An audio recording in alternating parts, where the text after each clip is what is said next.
அண்மைச் செய்தி. திருப்பரங்குன்றம் மலை மீதுள்ள தீபத்தூண் மீது கார்த்திகை தீபம் ஏற்ற உத்தரவிட்ட உயர்நீதிமன்ற மதுரை அமர்வு தீர்ப்புக்கு எதிராக மேல்முறையீடு செய்யப்பட்டது. தமிழ்நாடு அரசின் மேல்முறையீட்டு மனு மீது உயர்நீதிமன்ற மதுரை அமர்வில் விசாரணையானது தொடங்கியிருக்கிறது. அண்மைச் செய்தியாக பார்த்து வருகிறோம். திருப்பரங்குன்றம் தீபம் வழக்கில் விசாரணையானது தொடங்கியிருக்கிறது.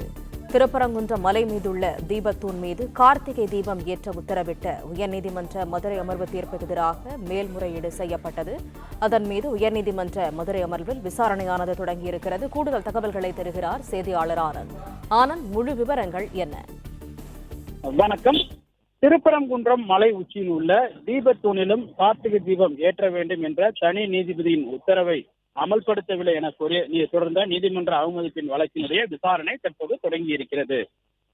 கார்த்திகை தீபத்தை முன்னிட்டு திருப்பரங்குன்றம் மலை மீது உள்ள தீபத்தூணில் என தனி நீதிபதி உத்தரவிட்டிருந்தால் அந்த உத்தரவை ரத்து செய்ய வேண்டும் என கோரி தமிழ்நாடு அரசின் சார்பில் சென்னை உயர்நீதிமன்ற மதுரை அமர்வில் முறையீடு செய்யப்பட்டது.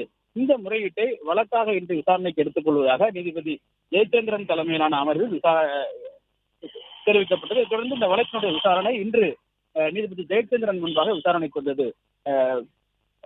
இந்த வழக்கில் ஜெயச்சந்திரன் நீதிபதி ராமகிருஷ்ணன் ஆகியோருடைய அமர்வில் விசாரணைக்கு வந்த பொழுது அரசு தரப்பில் ஏற்கனவே திருப்பரங்குன்றம் கோவிலின் கார்த்திகை தீபம் தொடர்பாக இரு நீதிபதிகள் கொண்ட அமர்வில் வழக்கு வந்து அது முடித்து வைக்கப்பட்ட நிலையில் தற்போது தனி நீதிபதியின் உத்தரவு தவறு எனவும் வாதிடப்பட்டது. மேலும் தற்போதைய நிலையில் திருப்பரங்குன்றம் மலை உச்சியில் உள்ள தீபத்தூணில் கார்த்திகை தீபம் வேண்டும் என்ற தனி உத்தரவை ரத்து செய்ய வேண்டும் எனவும் வலியுறுத்தி வாதிடப்பட்டு வருகிறது.